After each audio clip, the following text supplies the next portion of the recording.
जेव्हा ना साई भक्त पदयात्रेचा प्रवास करतात ना, पायी चालत जातात ना शिर्डीला, कसाऱ्यामध्ये ना एका लोकेशनला थांबतात. ते लोकेशन म्हणजे घाटनदेवी. कसारा घाटातील अवघड वाट, घाटनदेवीची भक्तांना साथ. सो ते जे लोकेशन आहे ना, ते तुम्हाला मी दाखवणार आहे या व्लॉगमध्ये. पाठीमागेच ना बाबांचं मंदिर आहे आणि आपण ना असं लोकेशन निवडलं आहे हॉटेल, तिथून ना आपल्याला खिडकीतून पण ना बाबांचं मंदिर पाहायला भेटतं. आणि आता तुम्हाला मी ना आमची रूम दाखवतो हॉटेलची. समोर समाधी मंदिर आहे आणि हॉटेलची रूम बघा आमची कुठे आहे. ही आपली हॉटेलची रूम आहे.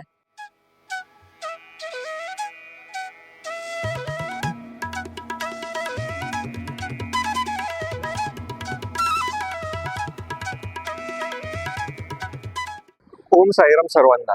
पहाटेचे ना 5 वाजलेत आणि हलकीशी ना गुलाबी थंडी पडली आहे. आणि या थंडीमध्ये ना आपली पहिली राईड होते शिर्डीसाठी, कारण ना आपल्याला बोलून आलंय चक्क साईबाबांचं. मग आजचा आपला प्रवास आहे ना होतोय मुंबई ते शिर्डी, ते आपल्या बाईकने. माझ्यासोबत अजून बरेच जण असणार आहेत, ते जॉईन केले थोड्या वेळात. आपला प्रवास होतो शिर्डीला, तर अर्थातच आपल्याला मध्ये कसारा घाट भेटणार. आणि कसारा घाटमध्ये तुम्हाला मी एक असं लोकेशन दाखवणार आहे जे तुम्हाला ना आतापर्यंत कोणच दाखवत नाही मोटो ब्लॉग करताना. तर हे लोकेशन नक्की कोणतं ते तुम्हाला ना कसारा घाटा गेल्यावर समजेल. त्यासाठी तुम्हाला ना थोडं वेट करायचं आहे. त्यानंतर ना आपण थेट पोहोचू शिर्डीला. मग शिर्डीमध्ये राहण्याची सोय काय, तर आम्ही स्वस्तामध्ये ना हॉटेल बुक केलंय. ते पण ना मंदिर एकदम शेजारी आहे. तिथून ना मंदिर ना खिडकीतून मंदिर ना क्लिअर दिसतं. ते हॉटेल नक्की कोणतं ते तुम्हाला ना पुढे ब्लॉगमध्ये समजेल. तुम्हाला ब्लॉग पण शेवट पण नक्की बघायचं आहे. तर चला. करंट लोकेशन श्यामनगर तलाव जोगेश्वरी, तिथून आपला नेहमी प्रवास चालू होतो. आणि समोरच ना बाप्पाचं मंदिर आहे, जिथून आपण दर्शन करतो बाप्पाचं आणि प्रवास चालू करतो. आणि ह्या बरोबर आपला जॉईंट होत आहेत सर्वेश बाबू, समीर खेतले आणि नवीन दुल्हन आपली कौशिक सावंत. ऑफ कॅमेरा उत्तर देतो भाई. बघा खर्च, बघा खर्च कितीचा खर्च आहे, कमीत कमीत. असं होतं. चला आपला प्रवास होतोय श्यामनगर तलाव ते श्री क्षेत्र शिर्डी. साधारण प्रवास असणार आहे 240 किलोमीटर. आणि आता वाजले सकाळचे 6. थोडं लेट झालंय, बट चला प्रवास चालू करूया. तर म्हणा श्री सद्गुरू साईनाथ महाराज की, गणपती बाप्पा मोरया. पाणी पाणी गाडीवर टाक सगळ्या तिने. चला, ओम साईराम. प्रवास चालू करतोय श्यामनगर तलाव ते शिर्डी. 6:05 आहेत आणि प्रवास चालू केलाय थेट शिर्डी. आणि सकाळचं असं वातावरण थंडगार. साधारण आपला प्रवास होणार आहे 240 किलोमीटर. इथून आपण ना पहिला हॉल्ट घेऊ, थोडं कसाराच्या आधी घेऊ, नाश्ता वगैरे करू आणि त्यानंतर मग कसारा घाट चढू. सकाळचे 7 वाजले आहेत. 50 किलोमीटर आपला रस्ता पार झाला आहे. मुंबईमध्ये ना थंडी जाणवली नाही, पण भिवंडी क्रॉस केला गेला ना, जसं आपण ना गावाखातात लागलो ना थंडी जाणवायला लागली आहे. आणि सगळे फॉग बघा. हा थोड्या वेळात ना सुरू तर होईल. ॲक्च्युली सुरू तर झाला असेल, पण आता फॉगमुळे, ढगांमुळे दिसत नाही तुम्हाला. सो असा काही वेदर आहे सकाळचा. आणि पहाटेचा प्रवास कुठेही असो, मजा येते जाम. भिवंडी सोडलं ना त्यानंतर जे रस्ते आहेत ना, मक्खन आहेत मक्खन. कुठेच जास्त वळणं नाही आहेत, सरळ सरळ रस्ते आहेत थेट कसाऱ्यापर्यंत.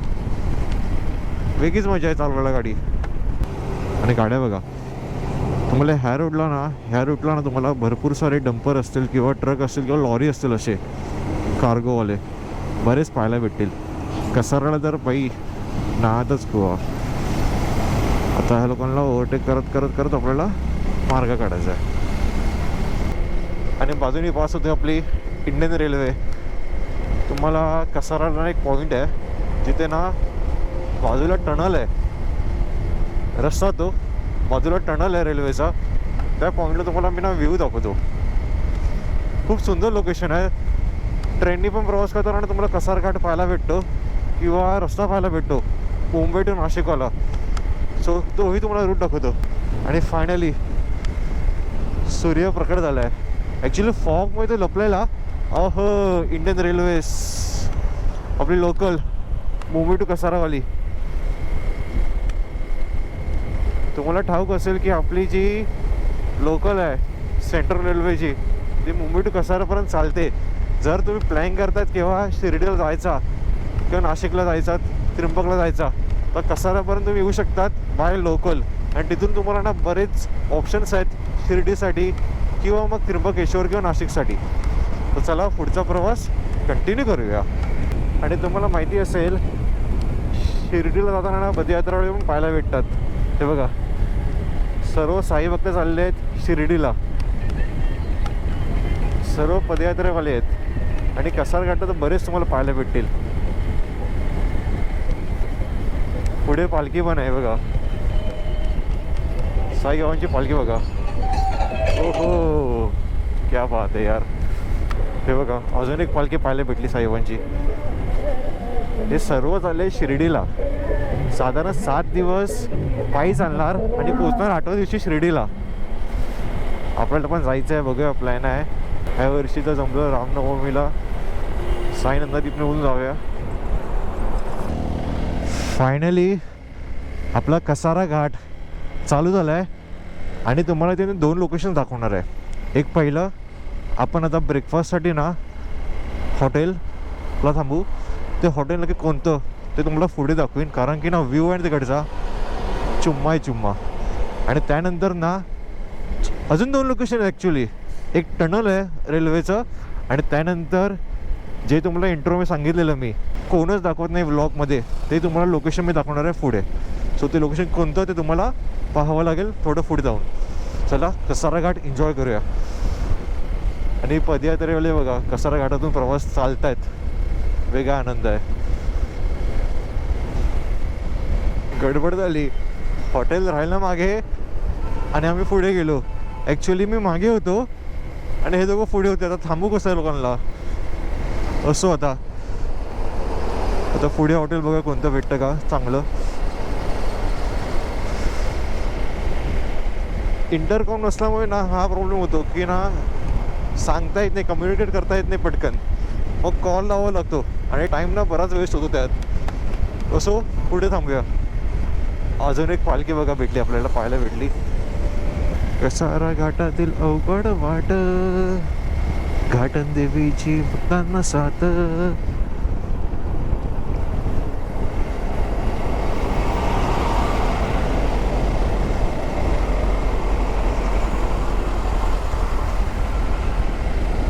आणि बघा पूर्ण 90 डिग्री टर्न आहेत, 90 डिग्री टर्न्स आहेत. आरामात गाडी चालवायची आहे भावानू.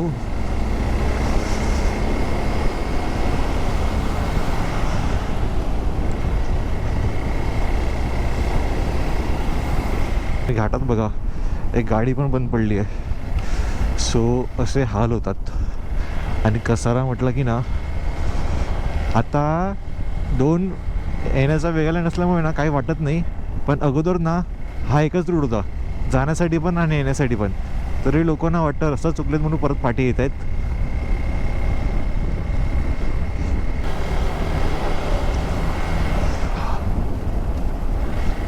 आणि लेफ्टला बघा इंडियन रेल्वे क्रॉसिंगला थांबली आहे टनलमधून बाहेर येऊन.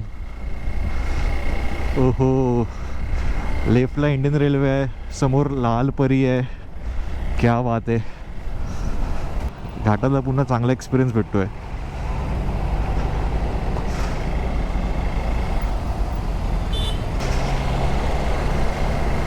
हा जव्हार फाटा जिथे तुम्हाला टनल पाहायला भेटतो इंडियन रेल्वेचा. लेफ्ट साईडला टनल आहे, पुढे लेफ्ट साईडला टनल आहे. दिसतो टनल, हा टनल आहे. तुम्हाला कसारा घाट टनल म्हणतात त्याला. आणि एक नंबर लोकेशन जातात तिकडचे. पावसाळ्यातून बाई नाद कुवा.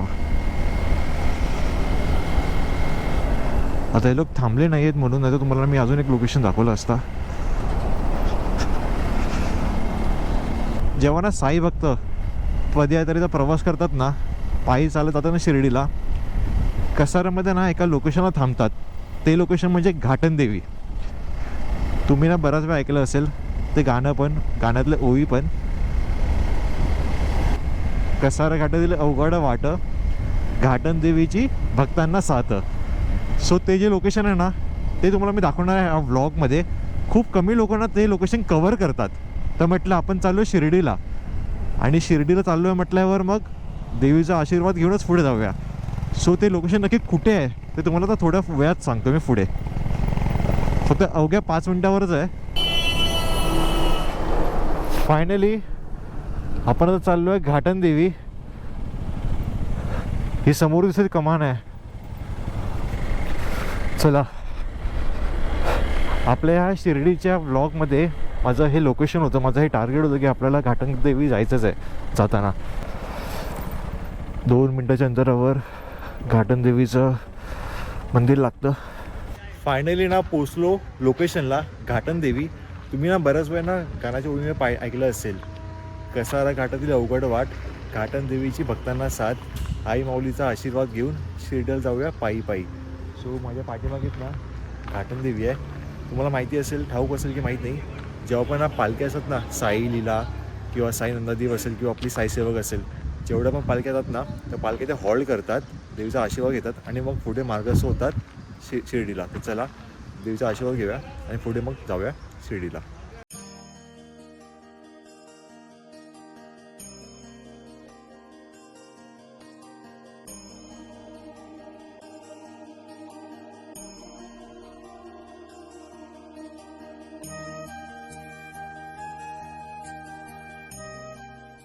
साधारण 125 किलोमीटर प्रवास करून घाटन देवीचं दर्शन करून बरोबर 9 वाजता आपण पोहोचलो. आता थोडं पुढे आलो आहे इगतपुरीच्या इथे ब्रेकफास्टसाठी. सो तुम्ही प्रवास पाहिला असेल आतापर्यंत. प्रवास खूप चांगला झाला. म्हणजे आम्ही लवकर निघालेलो 6 वाजता. थोडं लेट झालेलं, बट एनिवेज स्वतः पण थांबलो आहे. टोल नाका क्रॉस करूनच थांबलो आहे नाशिकचा. आता नाश्ता करूया आणि मग पुढचा प्रवास कंटिन्यू करूया.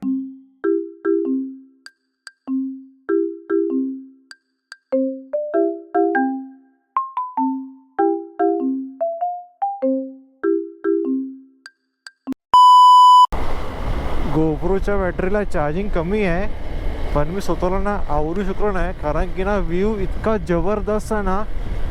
लेफ्ट साईडला इगतपुरी आहे, समोर लालपुरी धावते आहे. फक्त व्ह्यू एन्जॉय करा, किती सुंदर वाटतंय. जेव्हा तुम्ही असं ना इगतपुरी साईडला मिनी लडाखसारखे वाईब्स येतात, ते तुम्हाला तिथे गेल्यावर समजतं. असं वाटतं कोणीतरी ना कार्डबोर्ड असा ठेवला आहे, दिसतंय. वाव, तुम्हाला असं जर नजारे पाहिजे असतील ना, तुम्ही इगतपुरी साईडला पण जाऊ शकतात. तिथे ना ह्यापेक्षा पण ना भयानक भयानक नजारे आहेत, व्ह्यू आहेत बघण्यासारखे. शिर्डी वही जाते जिन्हें बाबा बुलाते. फायनली गाईज आपण पोचलोय शिर्डीला. सकाळी आपण 6 वाजता निघालेलो जोगेश्वरीवरून आणि बरोबर 12 वाजले आहेत. 240 किलोमीटर प्रवास करून आपण पोचलो शिर्डीला. हो हो. आणि शिर्डीमध्ये ना पाऊल ठेवतोच ना बाबांची आरती चालू आहे 12 वाजताची, धूप आरती. आणि आपलं हॉटेलच्या पाठीमागेच आहे, 2 मिनिटावरच हॉटेल आहे. सो हॉटेलमध्ये चेकिंग करूया, पार्किंगमध्ये तिचं आपल्याला भेटेल. आता यांच्यासाठी थोडं थांबावं लागेल, कुठे माहीत नाही मला. बट फायनली बोला श्री सद्गुरू साईनाथ महाराज की जय. भावानू, आरती पण चालू झाली आहे, साईबाबांची धूप आरती. आणि काय बेटर मोमेंट आहे यार, 12 वाजता जसं आपण पोचलो आहे शिर्डीमध्ये. श्री सद्गुरू साईनाथ महाराज की जय. फायनली 5 तास प्रवास करून ना, 240 किलोमीटर प्रवास करून ना आपण पोचलो आहे आपल्या लोकेशनला, अर्थातच शिर्डी. तर आता मी कुठे आहे नक्की शिर्डीमध्ये तुम्हाला मी दाखवतो, बघा. Just wait and watch. पाठीमागेत ना बाबांचं मंदिर आहे आणि आपण ना असं लोकेशन निवडलं आहे हॉटेल, तिथून ना आपल्याला खिडकीतून पण ना बाबांचं मंदिर पाहायला भेटतं. आता मी टेरेसमध्ये उभा आहे. समोरच बाबांचं समाधी मंदिर, राईट साईडला ना थोडं ती द्वारकामाई आहे. हे समोर दिसतंय ते कडुलिंबाचं झाड आहे. इथे लेफ्ट साईडला ना लेंडीबाग आहे आणि हे संपूर्ण शिर्डी परिसर आहे. मग आपण ना असं लोकेशन निवडलं ना हॉटेलसाठी, स्टेसाठी, जिथून तुम्हाला ना बाबांचं ना दर्शन हॉटेलमधून पण घडतं. आणि तुम्हाला खरं सांगू ना, जेव्हा ना आरती होते ना, धूप आरती असेल किंवा मध्यम आरती असेल किंवा काकड आरती असेल, कोणती आरती असेल, इथून ना तर तुम्हाला समजा जाता येत नसेल मंदिरात किंवा द्वारकामाई पण जाता येत नसेल, तुम्ही इथून पण ना अटेंड करू शकतात. आणि इतकं भारी वाटतं ना, कारण लास्ट इयर ना मी इथूनच ना काकड आरती अनुभवली होती. तेही ना आपण गेल्या वर्षी व्हिडिओमध्ये आपण दाखवलं होतं. पण जर तो व्हिडिओ पाहिला नसेल तो नक्की व्हिडिओ पहा. तर चला आधी आपण जाऊया, कुठे जाऊया? अन्नक्षेत्र. अन्नक्षेत्र ना इथून ना फक्त एक किलोमीटरवरच आहे आणि बाईकने पण जायचं आहे. तर चला पटकन जाऊया. आणि आता तुम्हाला मी ना आमची रूम दाखवतो हॉटेलची. समोर समाधी मंदिर आहे आणि हॉटेलची रूम बघा आमची कुठे आहे. ही आपली हॉटेलची रूम आहे. सध्या ना आता साफसफाई होते. सध्या आम्ही ना खाली चेकिंग केलं आहे, खालच्या रूममध्ये फ्रेश झालो. पण आता नीट अँड क्लीन करते काका. आणि हे मॅनेजर आहे. तुम्ही मॅनेजर आहेत ना? तुमचं नाव काय संपूर्ण? हां. सो हे मॅनेजर आहेत. अजून क्लीन करायचे कारण आता जस्ट एका कस्टमरने चेकआउट केलं. मग तुम्ही लोकेशन पाहिलं असेल आमचं स्टेचं. फक्त स्वस्त दरात पडलंय 600 रुपयाला चौघांसाठी. काकांचा ना मी तुम्हाला नंबर पण देतो. जर तुम्ही स्टे शोधतायत ना शिर्डीमध्ये तर हे लोकेशन परफेक्ट आहे. सो तुम्हाला मी नंबर देतो डिस्क्रिप्शनमध्ये, नक्की व्हिजिट करा. सो आपण स्टे केलं आहे साई बालाजी हॉटेल, जे ना द्वारकामाईच्या मागेच आहे. सो आता आपण चाललो कुठे? जेवण्यासाठी अन्नक्षेत्र. तर चला पटकन जाऊया जेवायला आणि मग पुढचा प्रवास कंटिन्यू करूया. शिर्डी म्हटलं की डोळ्यासमोर सर्वात आधी उभी राहते ते साईंचं सोनेरी मंदिर. हॉटेलमध्ये फ्रेश झालो आणि तसंच निघालो साई प्रसादालयात. इथे मोफत जेवणाची सोय आहेच, पण आम्ही 50 रुपयाची पावती काढून स्पेशल सिटिंगमध्ये गेलो. शनिवार असल्यामुळे थोडी रांग होती.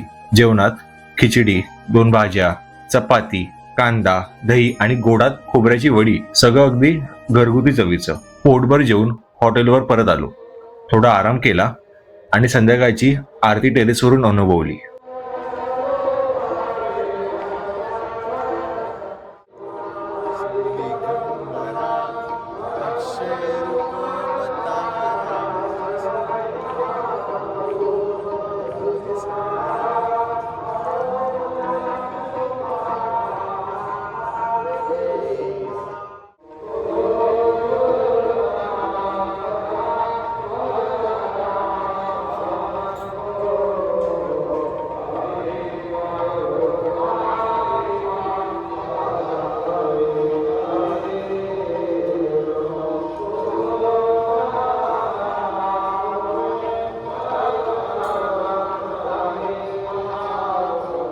आरती संपल्यानंतर थेट गेलो दर्शनाला. साईंचं दर्शन घेतलं आणि मन अगदी शांत झालं. त्यानंतर द्वारकामाईत गेलो. शिर्डीच्या परिसरात फेरफटका मारला, थोडी खरेदी केली आणि मग जेवायला गेलो.